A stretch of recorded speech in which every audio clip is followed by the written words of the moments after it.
Hello students, now in this video I am going to discuss our second topic. The second topic is meaning of wellness. Okay, in previous video we will discuss our first topic, and that topic is physical fitness.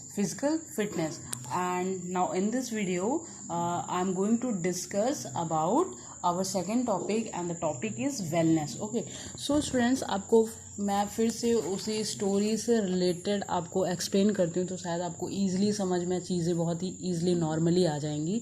तो उसमें हमने बात करी थी एक individual person के बारे में बात करी थी, जो बहुत ही ज़्यादा सारे के सारे डेली रूटीन वर्क करता है विदाउट फटीगो, ठीक है, बिना थके, बिना चक्कर खाए, और उसी एफिशिएंसी, उसी एनर्जी, उसी कैपेसिटी के साथ में एक इंडिविजुअल बॉडी, पूरा का पूरा सिम्बा की इंडिविजुअल बॉडी परफॉर्म करती है विदाउट थके, ठीक है, बिना थके, बिना चक्कर खाए गिरे, और बहुत ही शॉर्ट टाइम पीरियड में अपने आप को वो रिकवर कर लेता है, ठीक है, बहुत ही क्विक और बहुत ही फास्ट है। हमने प्रीवियस वीडियो में ये पढ़ा था सिम्बा के बारे में, ठीक है।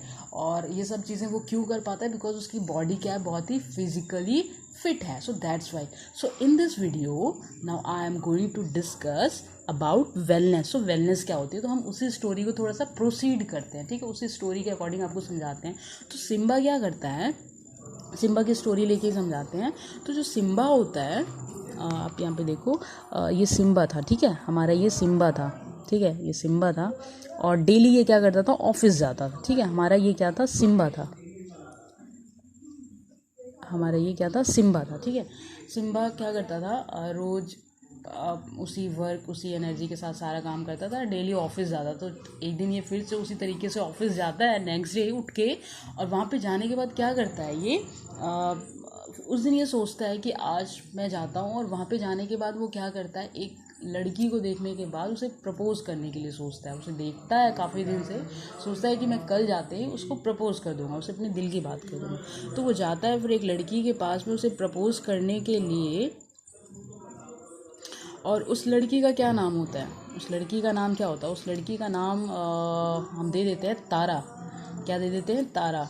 तो सिम्बा उस लड़की के पास जाता है, उसे प्रपोज करने के लिए गया, वो उसे प्रपोज करा, और प्रपोज करने के बाद इनकी बात बनने के बजाय इनकी बात क्या हो जाती है, बिगड़ जाती है। इस लड़की ने इसको क्या कर लिया, स्ट्रिक्टली मना कर दिया कि नहीं, उसको उसने साफ इनकार, साफ लफ्ज़ों में कह दिया कि नो, ठीक है।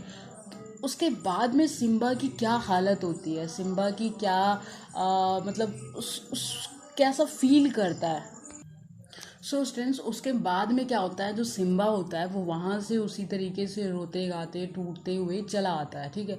तो उसके बाद उस पर क्या इफ़ेक्ट पड़ता है उस चीज़ का, उस लड़की के ना के बाद में वो अपने आप को कैसे कंट्रोल करता है, किस लेवल का वो हर्ट होता है, उसके बावजूद वो अपने आप को कैसे मैनेज करता है, अपनी लाइफ, अपनी जो पर्सनल लाइफ है उसे बिना उसमें बिना इफ़ेक्ट डाले वो अपने आप को कैसे मेंटेन रखता है, किस तरीके से अपने आप को हैंडल करता है उस सिचुएशन में, उसके बारे में मैं आपको बताती हूँ। तो वो क्या करता है, अपने आप को, उस चीज़ को साइड में रखता है, अपनी पर्सनल लाइफ को, चीज़ों को साइड में करने के बाद अपनी पर्सनल लाइफ में वो क्या करता है, कोई भी चेंजेस नहीं लाता है। उसे हर्ट होता है, उसके बाद भी वो अपने मेंटल लेवल को स्ट्रेस नहीं डालता है, अपने मेंटल लेवल को स्ट्रेस नहीं डालता है। वो ऐसा नहीं है कि एक दिन, 2 दिन, 3 दिन बाद मतलब खाना पीना छोड़ देगा तो उसको क्या होगा, उसको डिजीज़ होने की चांस हो जाएगी। तो वो ऐसा नहीं छोड़ता है, तो वो डिजीज़ से भी उसे क्या होता है, डिजीज़ फ्री लाइफ में भी वो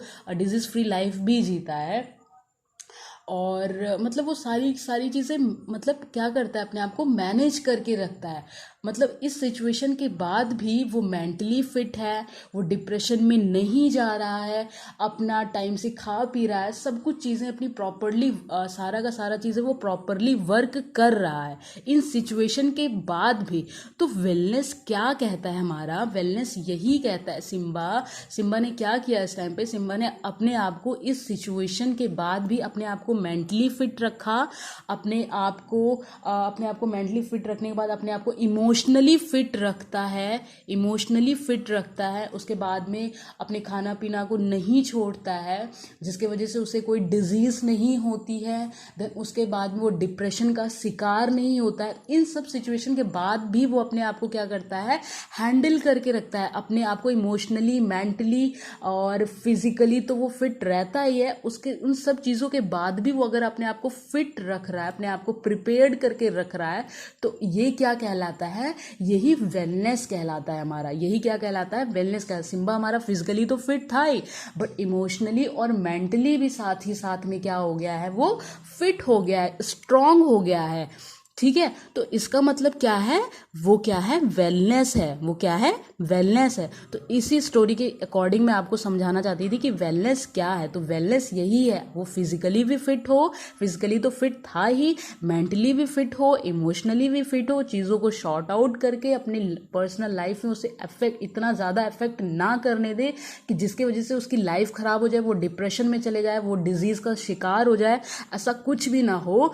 वो अपने आप को क्या करके रखा, इन सारी चीज़ों से मैनेज करके रखा और अपनी नेचुरल लाइफ बहुत ही ईजिली तरीके से क्या कर रहा था, वो जी रहा था। तो हम इसमें क्या करते हैं, देखते हैं। तो आपको मैंने क्या बताया, वेलनेस क्या होता है, जो कैपेसिटी होती है, मतलब वेलनेस क्या है, कैपेसिटी होती है किसी भी इंडिविजुअल की। तो यहाँ पे सिम्बा की क्या थी, एक इंडिविजुअल पर्सन था, इंडिविजुअल बॉडी थी, इंडिविजुअल था। इसकी बॉडी मतलब इसकी कैपेसिटी होती है कि जिसकी हेल्प से वो अपनी जो लाइफ है उसको बैलेंस करके रखे। क्या करे, वो अपनी लाइफ को बैलेंस करके रखे, किसी और की वजह से अपनी लाइफ, जो उसकी बैलेंस लाइफ है, उसे क्या करे, डिस्ट्रैक्ट ना करे, उस पर अपने आप पे वो इफेक्ट ना डालने दे। तो ये क्या कहलाता है, हमारा वेलनेस कहलाता है। ठीक है, सो हम पढ़ते हैं इसमें क्या लिखा हुआ है। Wellness is a vast term related with good health.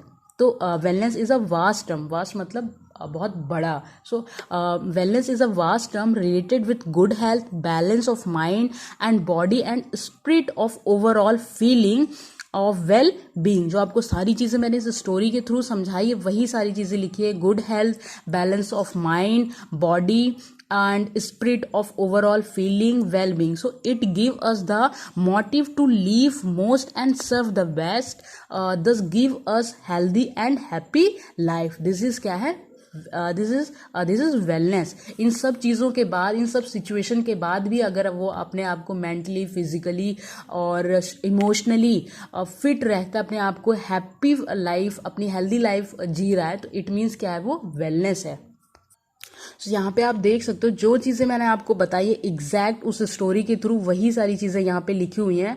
सो क्या लिखा हुआ है, दस we can say that wellness is a balance of physical, mental, social, emotional, intellectual and spiritual life of individual. किसी भी इंडिविजुअल पर्सन की लाइफ अनबैलेंस क्या कहलाती है, किसी भी इंडिविजुअल पर्सन की लाइफ जो है वो फिजिकली बैलेंस क्या हो, बैलेंस हो, फिजिकली बैलेंस हो, मेंटली बैलेंस हो, सोशली, इमोशनली, इंटेलेक्चुअल, मतलब ओवरऑल वो क्या हो, फुल पैकेज हो, मतलब हर चीज़ों से वो क्या हो, स्ट्रांग हो, उसे कोई भी अदर चीज़ें जो है इफेक्ट ना डाले उसकी लाइफ में। अगर कोई डालता है तो वो अपने आप को मैनेज कर ले, दैट इज वेलनेस। ठीक है, so it improves the optimum level of capability of individual. किसी भी इंडिविजुअल पर्सन की बात हो रही है इस वीडियोस में। ठीक है, so in other words it is a maximal capacity of individual to lead a well balanced life related to good health, active passive active physical life, positive mental abilities, well adjust social life, physiological balance, emotional life, good spiritual life, release to states etcetera. जो भी सारी चीज़ें बताई बहुत ही short चीज़ों में मैं आपको एक्सप्लेन कर दिया है मैंने। आई होप उन्हीं सब चीज़ों से आपको समझ में आ गई होंगी। बुक्स में बहुत ही ज़्यादा एक्सप्लेन करा गया है, बहुत ही चीज़ों को समझाया गया है, तो बहुत बड़ी वीडियोस बन जाती हैं। तो जो भी एकदम शॉर्ट चीज़ों में मैंने आपको समझा दिया है कि वेलनेस क्या होती है, किसी भी इंडिविजुअल पर्सन की लाइफ उस पर आगे कोई इफेक्ट, ऐसे अफेक्ट ना डाले, वो अपनी चीज़ों को, अपनी बैलेंस, अपनी लाइफ को बैलेंस करके रखे, कोई अफेक्टेड ना होने दे किसी और पर्सन की वजह से, अपनी गुड लाइफ, अपनी हेल्दी लाइफ को जिए, अपनी फिजिकली फिट रहे, मेंटली फिट रहे, सोशली फिट रहे, इमोशनली फिट रहे, कोई भी उसे अफेक्ट ना कर सके। That is wellness. ओके।